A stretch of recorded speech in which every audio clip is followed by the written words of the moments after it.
Morning, everyone. Thank you for joining us today. My name is Jeannie Alvarado, and I am the librarian at the Hawaii Pacific section of the Hawaii State Library. Today's virtual program is Preparing for Hurricane Season with Dennis Wang. Dennis Wong is a faculty member with the University of Hawaii Sea Grant College program, which is part of NOAA, the National Oceanic Atmospheric Association. He is the lead author for the Homeowner's Handbook to Prepare for Natural Hazards, now in its fourth edition with 10 print runs and over 100,000 copies. The Hawaii book has been modified for 12 other states, territories, and countries, and a book is currently being worked on for the federal states of Micronesia. He is also an advisor to the Hawaii Emergency Management Agency's Earthquake and Tsunami Committee. Mr. Huang's background is in geology and geophysics. You can pick up a free copy of the Homeowner's Handbook at your local library, limit one per family while supplies last. And this is how it looks. Okay. And without further ado, I will be turning it over to Dennis Wong. Thank you, Dennis. Hello, thank you, Jeannie, and good morning, everyone. I think we have an interesting talk today. There's a lot to cover. We're going to go over quick. And I wanted to mention too that when the Hawaii Public Library System is going to put the recording on YouTube, and you'll also have access to the PDF file of the presentation. So, so at that time, let's see, here we go. I'm going to share my screen. At that time, we're going to go over some of the slides quick because I know you'll have access to the information. You could get it later. Okay, so can everyone see my screen first of all? Does that show up? We see it. Okay, good. Well, here's my contact information. Feel free to contact me. You're gonna have a lot of questions. I encourage you to contact me. We encourage you to work on your home and prepare. So the title today is Prepare for Hurricane Season, and I put an S there because there's really some things you're gonna do for the short term and then for the long term. And if you do it for the long term, it's gonna protect you for hurricane seasons 5, 10, 20 years down the road. And it's all of this information is going to be in the Homeowner's Handbook. Okay. Let's see. Okay, so here's what the book looks like. It's a free, you could get it as a free PDF file. Here's the website address. You could just Google University of Hawaii Sea Grant College Program, or you Google Homeowner's Handbook to Prepare for Natural Hazards, but put it in Hawaii because there's 12 other books, so you may get the other books. So be sure to put in Hawaii. The earlier editions covered tsunamis, hurricanes, earthquakes, and floods. For the fourth edition, because of the volcanic activity in 2018, we added that to the fourth edition. We also added a climate change component. So it's going to be very interesting for you. You want to make your home, like we say, resilient, adaptive to climate change, and environmentally sustainable. Okay, here are just some of the partners of the book. I'm not going to go over the whole list. You could get it on the PDF file that I mentioned is available for the participants, essentially we have all the emergency management agencies at the state and county level, all the scientific agencies, and more. And then we have a lot of private partners. So some of them have been with the book since 2007, such as Hawaiian Electric, Simpson Strong Tie, Zephyr Insurance. So they play a big role in promoting the book and also helping to provide print runs, for instance. Okay, here is the outline of the book. So there's an introduction, and then parts 2 through 5 are what we're going to cover today. So we're first going to cover hazard science, because people will say, why do I need to prepare? So you need to understand the hazard itself, so you'll know why to prepare and how to prepare. And then we're going to cover emergency supplies and evacuation planning very quickly. Then we're going to go over to the meat of the book, which is the hazard mitigation, building, and retrofit. I think people are going to be interested in that for the homeowners. And we're going to go over insurance. Okay, so they always say prepare for the worst and hope for the best. Okay, so the worst case scenario for Hawaii is something like a Niki, not hitting Kauai. I mean, it was devastating Kauai, but if it hit Oahu, that would be the worst case scenario for the state, because there's 8 times more structures on Oahu than there are in Kauai. So instead of damaging 6,000 or so structures, it would have damaged an estimated 50,000. That's if it turned north 6 hours earlier. So this thing can happen, and you're going to see there's a lot of near misses. We got to be very careful, because people may be complacent. They always think that it's going to miss, and then one day it's not going to, and they're going to be surprised at the intensity. Okay, so in 2015, we had a record number of tropical cyclones. There were 16 of them. And you could see all of them missed, but we were very fortunate that year. Okay, that's 2015. And in 2016, we had 2 major hurricanes, that's category 3, 4, or 5, heading right towards the state. And we were very fortunate that they swerved. One went to the north, and one went to the south. And then in 2018, we had Hurricane Lane. You could see it's coming from the south, and then it weakens and turns to the west. Okay, and then in 2020, we had Hurricane Douglas, again, almost threatening the state. And for the first time in a long time, they called a hurricane warning for Oahu. Okay, I just want to mention something a little bit about hurricane science. Hurricanes in the northern hemisphere rotate counterclockwise. So if you had something like Lane coming from the south, the winds would be rotating counterclockwise. They'd first be coming from the east, then they die down and they'd be coming from the west. But if you had something like Douglas coming from the east, and if it's rotating counterclockwise, the winds, they first be coming from the north, and then they die down and they'd be coming from the south. So we mentioned that because a lot of people, they say, I'm only going to protect, say, the windows on the coastal side of the house. But for a hurricane, you got to protect the entire envelope, because winds could come from any direction. Okay, we also got to be careful, because with climate change and their warming waters, there's indication that the tropical cyclones are having a track that's moving further to the north. So in the past, a lot of systems like Douglas would pass to the south of the Big Island, but if the tracks move further to the north, they put the state of Hawaii at more risk. Okay, so now I'm just going to show this one video.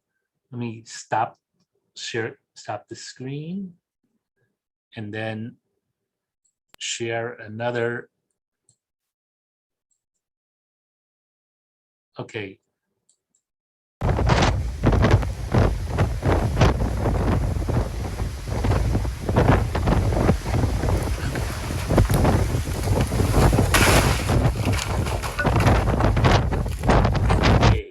Now, let me stop sharing And then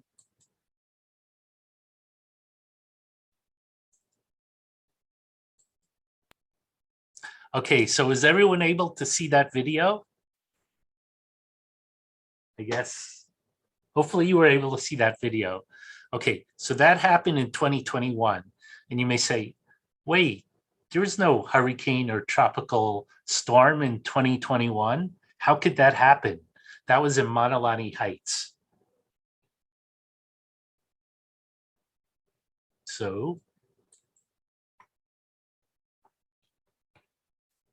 okay, so what was happening was on that day, there was a cold front and there were sustained winds of 20 to 30 miles per hour and gust of 50 miles per hour. But there's also something called topographic speed up. You've seen that when you go to the Poly lookout, right? You could see the winds may not be that strong, but at the Poly lookout, they're very strong because that's topographic speed up. So here's some topographic speed up maps for Oahu. And if you get a 50 mile per hour wind and a 40 mile per hour, 40% topographic speed up, what was happening during that day, they were getting near hurricane speed winds in some locations. It was like a strong tropical storm or a weak hurricane. And it just shows you at that one location what a typical older house in Hawaii, how it will perform during strong winds, okay? But when there's a hurricane, it's not at one location, the strong winds, it's over the entire island. So if you have a category 1 approaching Oahu, in some areas, it's going to be category 1. In some areas, like near the ridges, it's going to be category 2 or 3. If you have a category 2 approaching Oahu and hit Oahu, it's not going to be category 2 everywhere. Some places it's going to be a category 4 or 5. Okay, so there's, and even if it weakens, say it became a tropical storm, like that example at Manalani Heights in January 2021, or was just maybe a weak tropical storm force. It'll be weak tropical storm force for most of Oahu, but on the higher elevations, it could be a category 1 or 2. So you've always got to consider topography. And that's why after Lane, they did this study and they determined if a category 2 hits Oahu, they expect 52,000 households to be displaced, which means severe damage with $27 billion in damages. That's with topography. Oh, hi, Dennis. This is Linda. Yes, hi, Linda. We have a quick question. Somebody's asking if you performed a post-structural analysis of the Mauna Lani home. We did go up to the site and they did not have hurricane clips. So that's why that's one of the first things we want people, the homeowners, to do. They were about to put hurricane ties in, but they had not done it when that event occurred. So good question. And that's going to lead us into something that's going to lead us into the next area. Okay. So what we have here is a number of tropical cyclones, historic record from 1970 to 2021. Okay, and you can see there's El Nino years and La Nina years. El Nino means, and it's all in the Homeowner's Handbook, it means that there's warmer waters in the Eastern Pacific, and that's the breeding ground for tropical storm cyclones. So you'll get more, they'll become more frequent during an El Nino and less frequent during a La Nina. And it's a curiosity, but in the Atlantic Ocean, it's the exact opposite. They get more hurricane activity during La Nina and less during El Nino. So we're currently in a La Nina, which means there's less activity, but in the Atlantic, there's going to be more activity. Okay, but well, let me explain this. So, because it flips back and forth every 5 to 7 years. Okay, 82 is El Nino. That's when Eva hit. 92 is an El Nino. That's when Aniki hit. And you could see in 2015, we had record 16 systems. But we're very fortunate we didn't get hits. But, you know, regardless of whether it's El Nino or La Nina, we could get threatened even during La Nina events. 2018 with Lane, that was an El Nino event. 2020 with Douglas, that was a La Nina event. Okay, so remember, it only takes one system to cause a lot of damage. But the bottom line is, you know, we're currently in La Nina. Everyone should prepare not only for the short term, but for the long term, because we're La Nina now, but eventually it's going to flip. But one of these years, we're going to get an El Nino again like this, and we always can't be so lucky that we won't be hit. Okay, so to prepare, here are some things to prepare. 5 key things. We're going to go quick. You should have your emergency supplies, 14 days, non-perishable food and water, and other items like medicine. That's in the Homeowner's Handbook, Part 2. Create an emergency evacuation plan, and you need to know your hazard zones. This is also in, emergency supplies are in Part 3 of the book. This is also in Part 3 of the book. And you should know where you're going to shelter. Are you going to go to your place, a friend's or relatives, or a public shelter as a last resort? Plan for the triple threat, waves, flooding, and wind, and get emergency alerts. We're going to cover all of this. And then work on your house. Do the simple things first, the low-hanging fruit, like clear debris, clutter, and junk in your yard. Clear gutters and downspouts and drainage ways so water could get off your property. Maintain your property over time. Prevent wood rot, termite damage with maintenance and inspections, And then the first retrofit we recommend, and this is for the person who asked that question about, about the monolani roof and why did the roof fly off? You should add hurricane clips. It's a simple retrofit, and it's for houses that don't have them. Okay, now if your house is built on or before 88 on Oahu, 1990 on Maui and Kauai, or 94 for Hawaii County, you probably don't have them, because after that they changed the building codes to require them. But if you don't have them, you should try and add them as a retrofit. And then see more of the handbook for other measures: window protection, roof, and garage. Check your insurance. We recommend hurricane insurance for everyone, and flood insurance so you have flood risk. And then continuously improve your house over time. Improve and strengthen it, a little at a time, and make sure that if you make it resilient and adaptive and sustainable, it'll pay off over time. In less operating costs, and it'll last longer. Okay. Dennis, sorry. Yes. Sure. I think your slides got a little tiny. I think you're on the presenter view. Sorry about that. Presenter view. Yeah. Okay, hold on. Let's see. Share screen. Okay, here we go. How's that? Is that better? Better. Very good. Oh, and plus there's another question. Sure. Somebody has an older house built in 1963 with a metal roof. They're wondering, is it easy to add the hurricane clips? And if they add them, will it impact their insurance rates? It's probably easy to add them. You should, before you do, and we're going to cover that, because before you do it, you should see a licensed engineer or architect. Even if you do it yourself, you should see a licensed engineer or architect yourself. A lot of times we give tips, like if you email us your pictures of your house, we'll take a look at it and make recommendations. And then the other question is, yes, it will. It depends on your insurance company because each insurance company is different, but most of them will provide 10 to 12% discount off your hurricane insurance for adding hurricane clips. Okay. So let's move on. Hold on.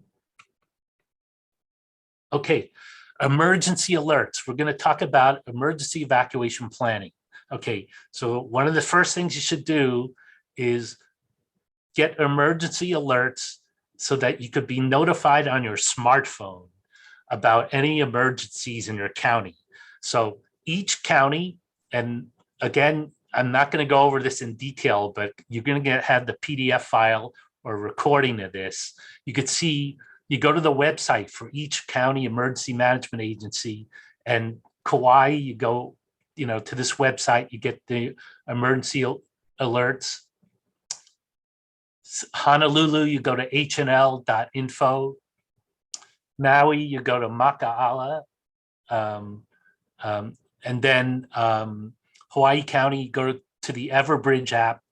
It's all explained on your county emergency management website. So I'm just going to skip right by that because you're going to have this. You could retrieve it later, and if you have any questions, contact us. Okay.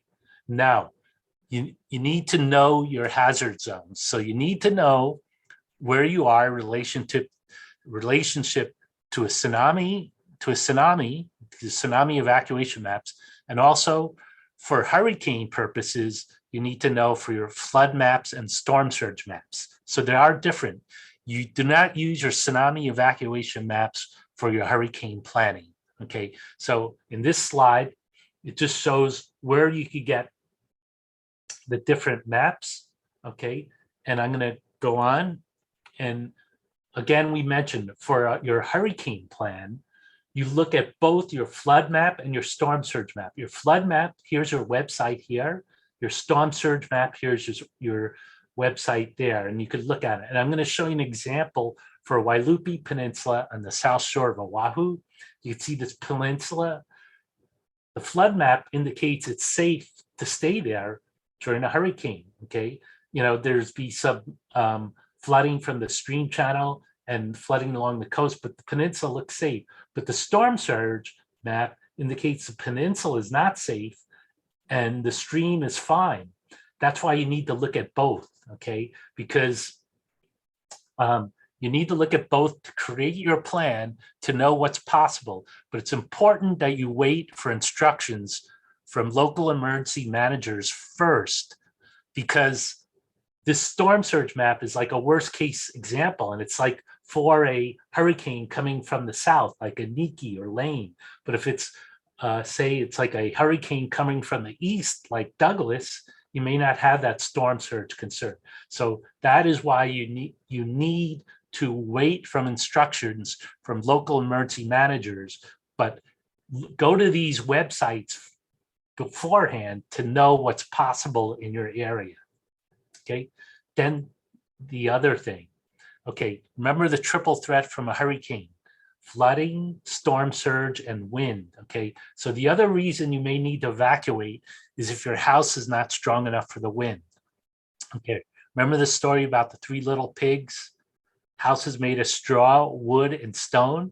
Well, here's this, we have this ability to shelter in place table for a hurricane. Okay, and one row is single wall house, double wall house, a stone house. Okay, the stone house is going to be the strongest. And then next is a double wall house. And the weakest is a single wall house. But all the houses, regardless, they could be made stronger. So, and then on the bottom row, we have unsafe, marginal, good, better, and best, ability to shelter in place during a hurricane.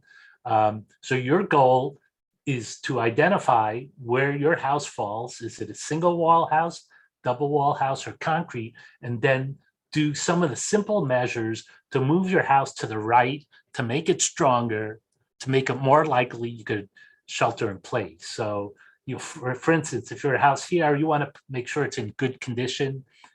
add hurricane clips as a first measure, and then perhaps do some other thing like window protection, okay?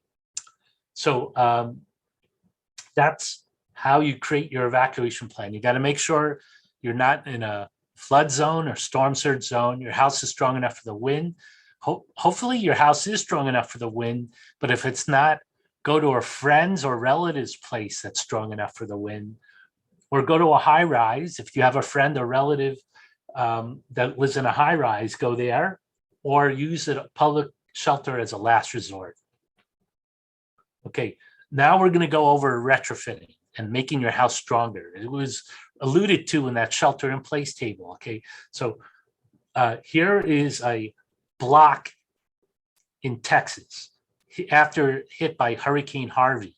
And you could see there's 4 numbers here. So there's 4 different houses, some that are destroyed, some have major damage, moderate damage, and no damage at all. Okay, so this is all on the same block, and out in the field, you could see what the houses look like. This is the destroyed house. This is major damage with the walls coming up, the part of the wall coming off, and the roof deck coming off the trusses. And then moderate damage is primarily damage along the edges of the roof. And here's minor, no damage. So why does that house have minor or no damage? Okay, there's 3. The reason is it was built under modern building codes, and it had 3 characteristics that the modern building codes required. It had a continuous load path connection. We're going to cover that. It had strong roof and window protection. Okay, so what is a continuous load path connection? So it essentially ties your roof to the wall, okay, and then the second floor is tied to the first floor with straps, and then the studs are tied to the foundation with more straps and anchor bolts. Essentially, it's like it's tying your roof to the foundation. It's almost like you're throwing a chain over the roof of your house and tying it down, but instead of being external, it's all internal when the house is built through the building codes. But if you don't have it, if your house is built, an older house built without modern building codes, then it may not have some of these features, but you could add them as a retrofit from the outside of the house. So here you could see some examples of retrofits from the outside of the house, tying the roof to the wall, the beam to this column, and the column to the foundation. That's an example of a retrofit creating the load path, the continuous load path connection. So in Hawaii, okay, there are houses with no hurricane clips, no load path, no window coverings, and then there's a date when hurricane clips were added. After 88 on Oahu, 90 in Maui and Kauai, and 94 in Hawaii, the building code was changed because of Hurricane Eva to require those. And then a continuous load path connection was required after these dates because they changed the building codes again after Hurricane Iniki in 92. Okay, and then under the new building code now, they require continuous load path with hurricane clips, window protection, or a safe room. Okay. So again, why do we want to tie the roof to the wall? So here are some examples of roofs coming off after Iniki 92. You see this house here. This one house has lost its roof, and we just showed the example of Manalani Heights even in 2021. Wasn't even a tropical storm. Okay, so you want to tie the roof to the wall with these hurricane clips. If the person is handy, it'll take you 2 Saturdays and $300 in material cost. But you should seek a licensed architect or structural engineer first. If you're not handy, hire a licensed contractor. It costs around $2,100. Here you can see each one of the trusses is tied down with these clips. Okay, that's a retrofit from the outside. Okay, and this is actually the Simpson Hawaii plantation tie made specifically for Hawaii, tying the roof rafter to the wall of the house. There's a step-by-step guide in the book in how to install this. Okay, and between all the different types of hurricane clips, almost every house in the state could be retrofitted. It's not that hard. We think we've retrofitted around 6,000 or 7,000 houses. Now, there's a lot of houses, and I don't know. Some houses that are older have these what's called these tofu blocks or foundations, and they're not very strong. They're attached primarily. None of the elements are attached with connectors.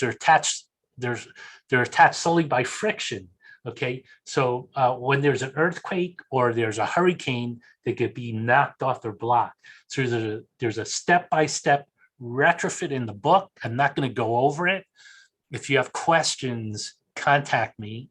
But there's a step-by-step guide in the book on how to retrofit this to tie the post to the pier here to reduce that risk. And you can see elements of the step-by-step guidance that's in the book. You know, you got to fortify the knee braces, attach this wood column, this pier to the concrete block with, and use some studs to take up the space, and then use hold downs. I'm not going to go over it in detail. I just want you to know that if you have a house with post and pier structure, there's a step-by-step guide on how to retrofit it. This is what the final retrofit looks like. You see, it's much stronger. Okay, so essentially, we're taking this single wall house built in 1956 and creating a load path where we're tying the roof to the wall, and that's all in part 4.1.1 of the book.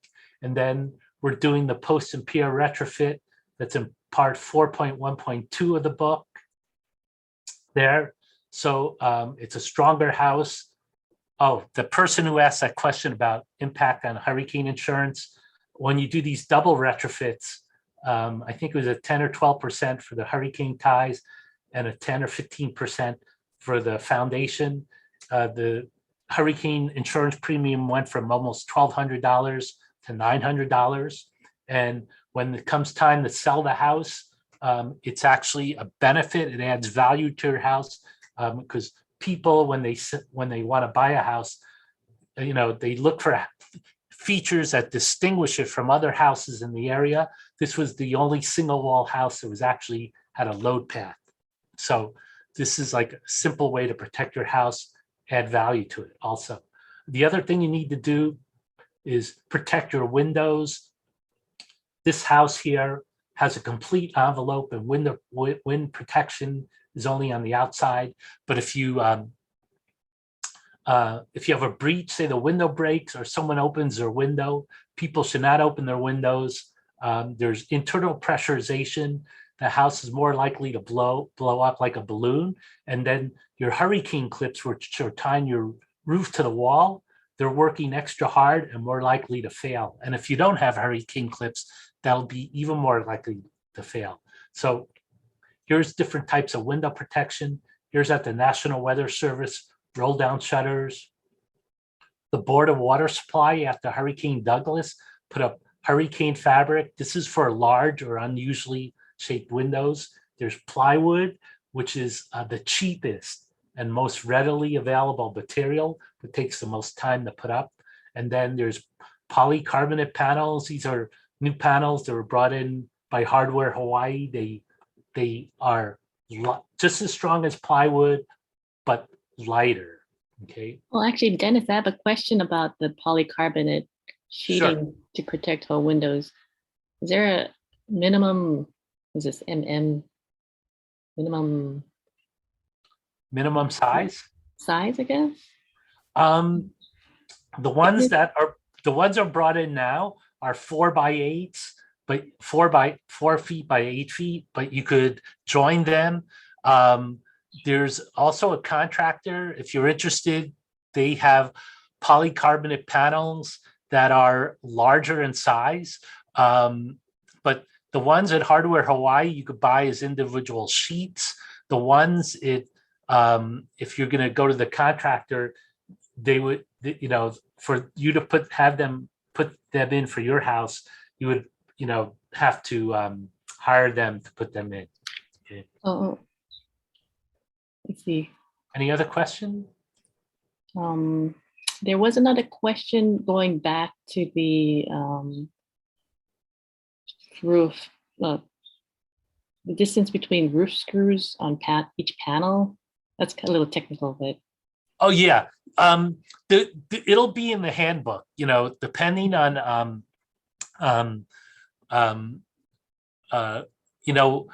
because there's all different types of attachments. There's panels to the windows.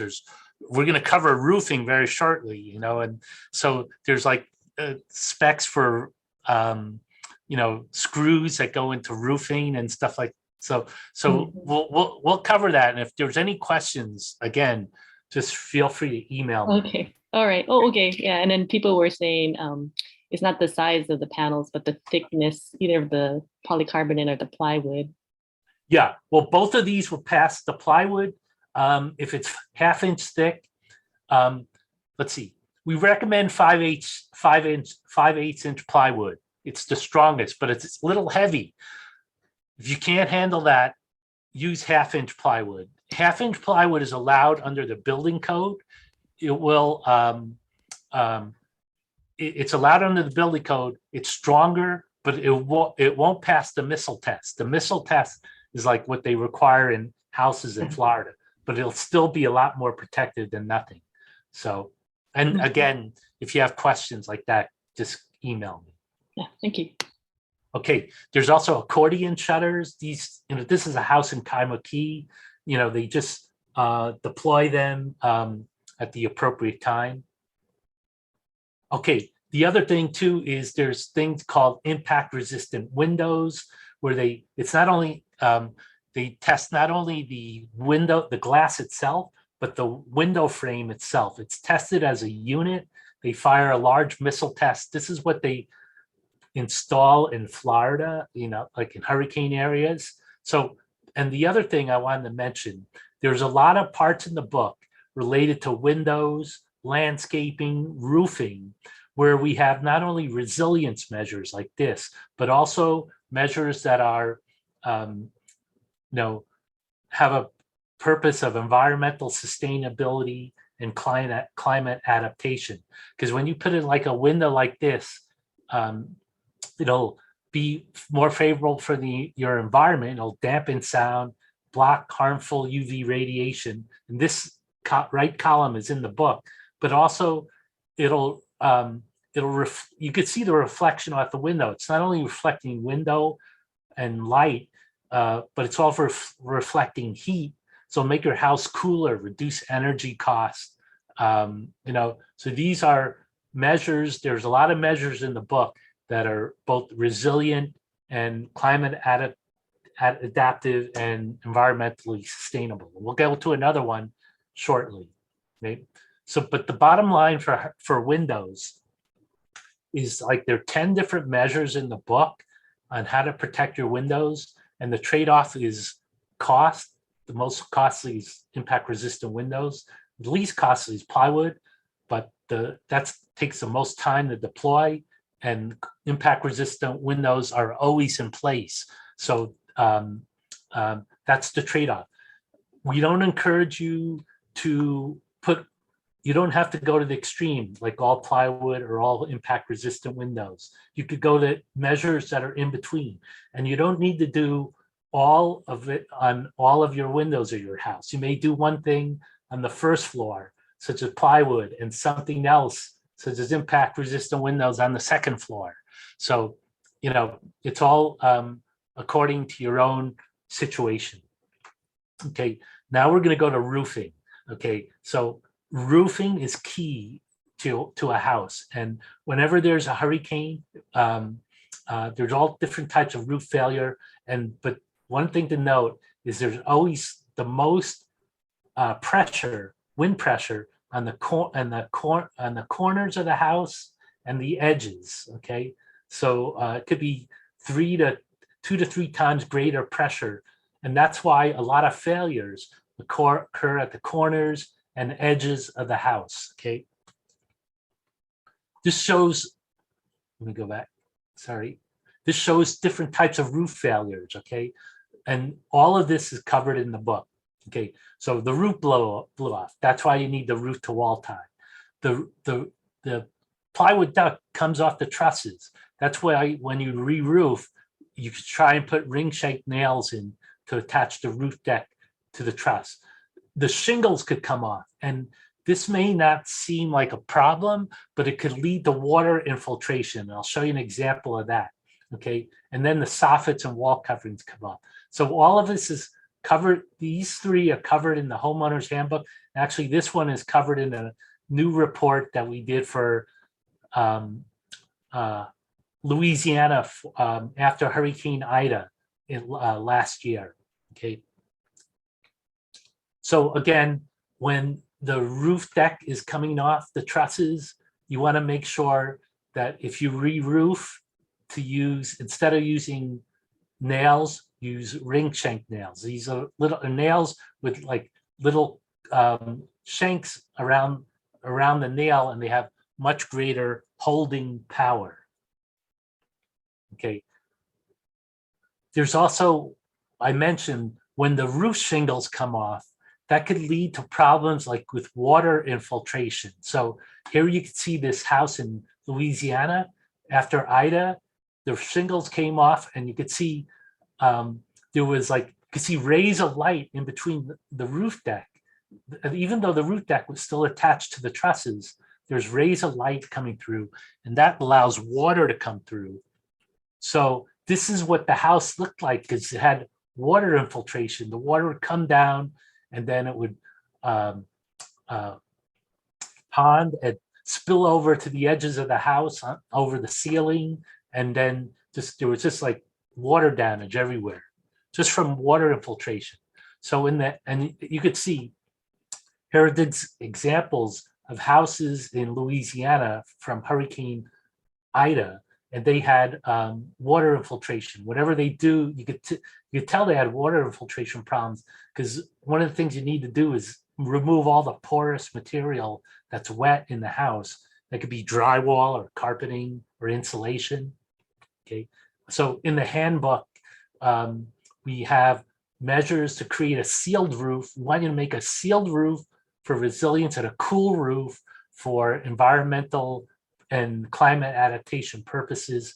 So here's what we do is, it's in the book, you roll this self-adhering modified bitumen layer along the roof, okay, and actually seals the entire roof. It's like a layer of tar on the top of your roof. Another option is to use that self-adhering bitumen tape along the joints of the plywood deck, okay? Okay, and again, the greatest pressures are in the corner and edges of the roof. So the different measures, like adding more asphalt cement along the edges to prevent uplift of the shingles, okay? And then solar.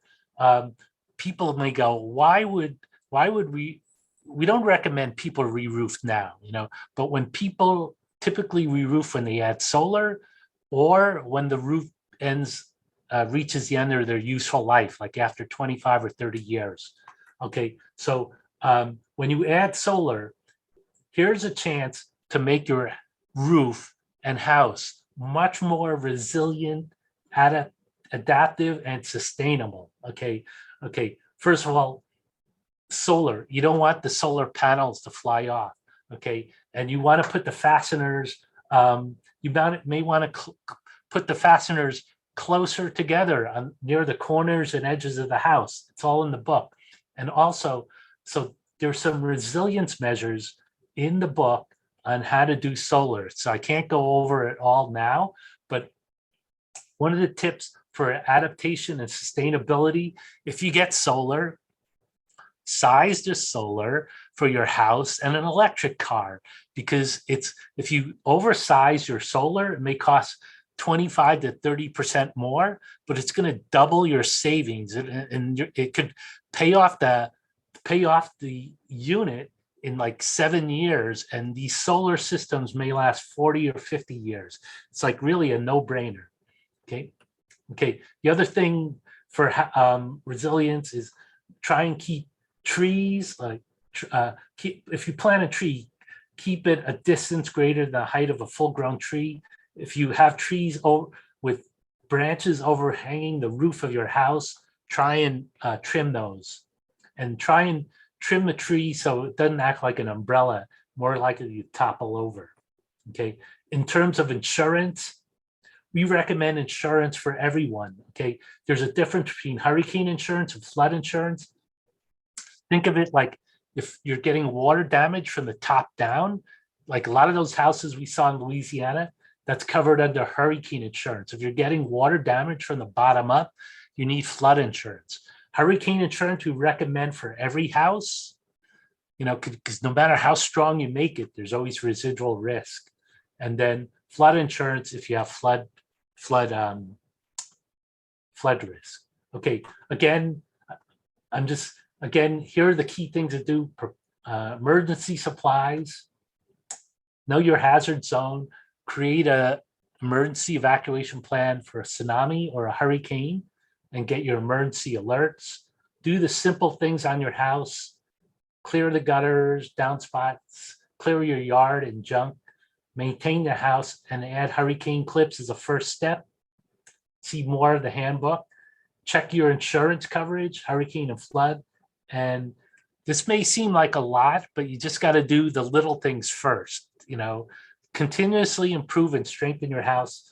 And if you make it resilient and adaptive and sustainable, the reduced operating cost, whether it be insurance or energy or electricity, will pay off for all your improvements, and it'll make your house stronger and more valuable and last longer. Okay, so that's all I have. Again, if you need any more information, here's my contact information. Feel free to email us or call us. I'm going to stop sharing the screen. And if there are any questions. Oh, great. Yeah, there were a couple other questions. Okay, sure.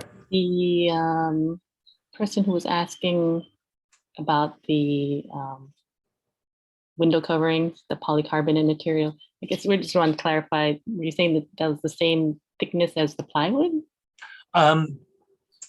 Plywood comes in different thicknesses. So it's like 1/2 inch, 5/8 inch, and 3/4 inch.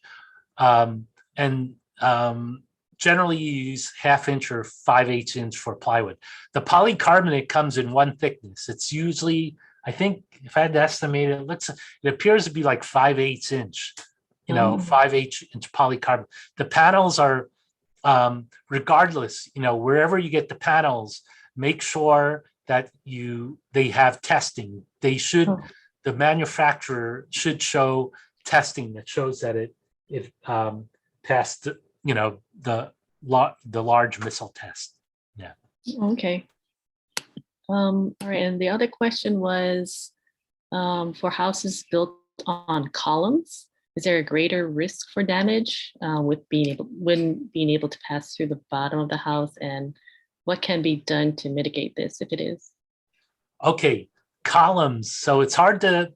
I'm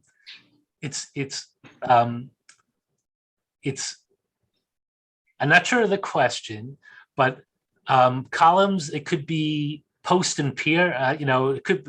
You could consider a post and pier structure like we covered as a column. Whenever you have a column, it's going to be subject to greater earthquake risk. Okay, so that post and pier retrofit that we showed was to mitigate against earthquake damage and hurricane damage. Okay, so if you're talking about post and pier, consider those retrofits. And again, if you have questions, contact us. If you're talking about other columns, again, you should probably see a structural engineer if you have concerns about earthquake risk or how to retrofit the complete a load path. And most of the houses on columns, a lot of times they could be in flood zones also. Yeah. So again, it's really, we would have to take a look at the house. So if you have questions, send us a picture, email us a picture of your house and we can get you started. Yeah. Because there's so many different scenarios for columns. Yeah. I see Jimmy there. Hi, Jimmy. This person has an open garage. Besides installing clips, anything else that can be done to strengthen a carport? Oh, yes. Okay. So you should tie the carport down. Just you could do it as a retrofit also. Like, you know, you got to make that one example we showed, and it could all be from the outside. You got to make sure the roof is attached to the beams, and the beams are attached to the columns, and the columns are attached to the footing. And if it's you want to really make it strong, you actually may want to pour a new footing or you know, but again, what you do really depends what it looks like and how old it is, and if we take a look at it. But it is definitely possible to retrofit a carport. Yeah. And for a garage door, there's some tips in the book on garage doors, bracing garage doors, or having a garage door that's hurricane resistant. Yeah. That's it for the open questions. Is there any other questions out there? Okay. I just have one comment. I know people, it's like I said, it seems like a lot, but do the small things first. And again, the first thing is you got to tie your route down. It's like wearing a seatbelt in a car, right? You got to put a seatbelt in the car. Tie your route down. It's not that hard to do. Yeah. Yeah.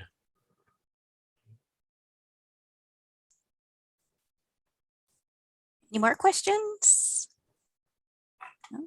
Well, Dennis, we wanted to thank you for taking the time to go over this program with us. It's very interesting.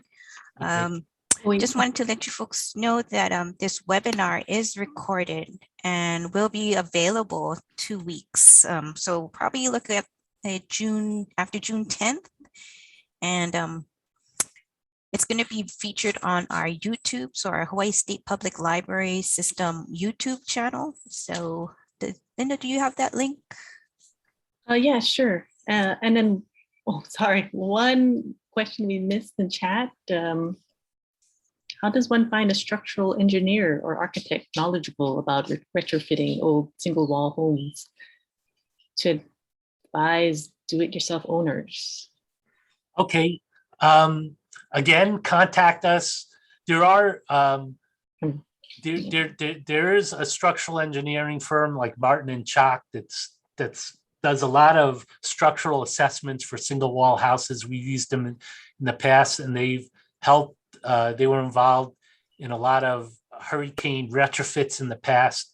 In 2007, the state had a hurricane retrofit program. They wrote the technical guidance for that program. So they're a good place to start.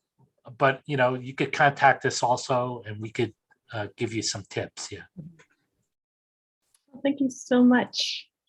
Yeah. So yeah, and then also remember that all the books are available at the library system, at your library. Yes. This is great. Yeah. And we want to thank the Hawaii Public Library System for assisting with us getting the books out. Lastly, just wanted to make one last announcement. So the Hawaii State Library System is actually having their summer reading challenge, and that's going to start June 5th, and it's going to run till July 30th. And there's going to be It includes virtual and in-person activities and author talks. So please join us. join the summer reading challenge.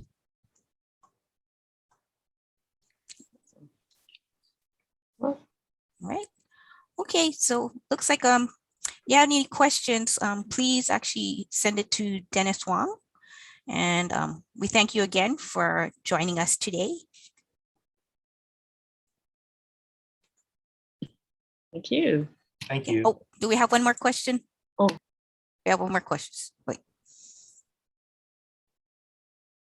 Oh, what's the book that Dennis is referring to? Oh, okay. So I can answer that. Well, it's this one right here, and it's actually going to be at any of our Hawaii State Public Library system. It's free.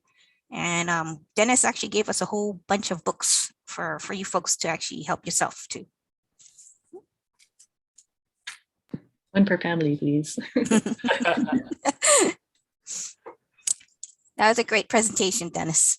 That's Thank awesome. you, everyone. Good luck, everyone. Be proactive, and I know you guys can do it.